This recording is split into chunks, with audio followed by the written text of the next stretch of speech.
एक जिज्ञासु पत्रकार नैना ने ठान लिया था कि वह उस रहस्यमयी हवेली का सच दुनिया के सामने लाएगी, जिसके बारे में सुनकर ही लोग डर जाते थे। कहते हैं, वो हवेली जिस किसी ने भी किराए पर ली, या तो पागल हो गया या कभी लौटा ही नहीं। नैना को अंधविश्वासों पर यकीन नहीं था। उसने गांव वालों की बातों को हंसी में उड़ाया और अकेले ही अपना कैमरा लेकर उस हवेली की ओर निकल पड़ी। हवेली गांव से कुछ दूर एक ऊंची पहाड़ी पर थी। भारी और पुराने दरवाजे पर ताले नहीं थे, लेकिन दरवाजा जंग लगा हुआ था और खटखटाने पर एक अजीब गूंज पैदा करता था। अंदर की दीवारें खुरच खुरच कर जैसे किसी ने अपना दर्द उतारने की कोशिश की थी।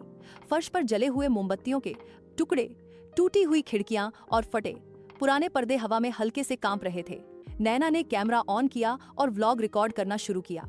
हेलो दोस्तों, मैं नैना हूँ और आज मैं हूँ उस हवेली में जहाँ कोई टिक नहीं पाया। मैं यहाँ पूरी रात रुकूंगी और देखूंगी कि डर असली है या बस अफवाह। शुरुआत में सब सामान्य लगा। उसने हवेली के कमरों का मुआयना किया, लेकिन जैसे जैसे रात गहराने लगी, हवेली जिंदा लगने लगी। खिड़की अपने आप खुल गई। नैना ने सोचा हवा का झोंका होगा, मगर फिर दीवारों से किसी के गाने की धीमी आवाज आने लगी। एक बच्ची की कर्कश लोरी, सो जा, नहीं तो बाबा आएगा। नैना ने आवाज का पीछा किया और उसे हवेली का एक पुराना बंद कमरा दिखा। ये वही कमरा था जिसे गांव वाले काली कोठरी कहते थे। दरवाजा खुद धीरे धीरे खुल गया। भीतर का दृश्य सिहरण पैदा कर देने वाला था। एक दीवार पर 13 बच्चों की पुरानी तस्वीरें टंगी थीं।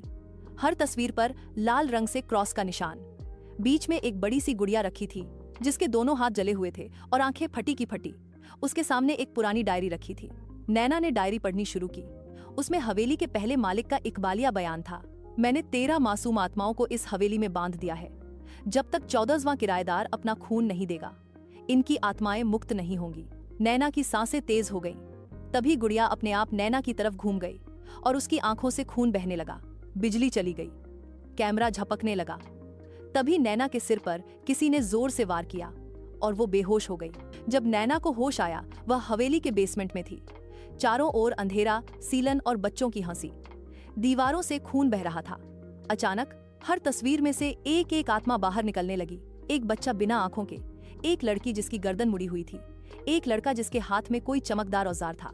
तुम 14वीं हो, सबकी आवाजें एक साथ आईं। नैना चीखती रही, रोती रही, लेकिन दरवाजे बंद हो चुके थे। उसने अपने खून से दीवार पर लिखा, अगर कोई ये देखे तो जान ले, हवेली अब भी भूखी है। अगली सुबह गांव वाले उसे हवेली के बाहर बेहोश पाए।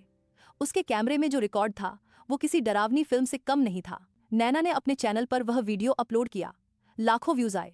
लेकिन उसी रात कैमरे में नैना के पीछे वही गुड़िया दिखाई दी, मुस्कुराती हुई। नैना अब ठीक नहीं रही। उसका चेहरा बदलने लगा।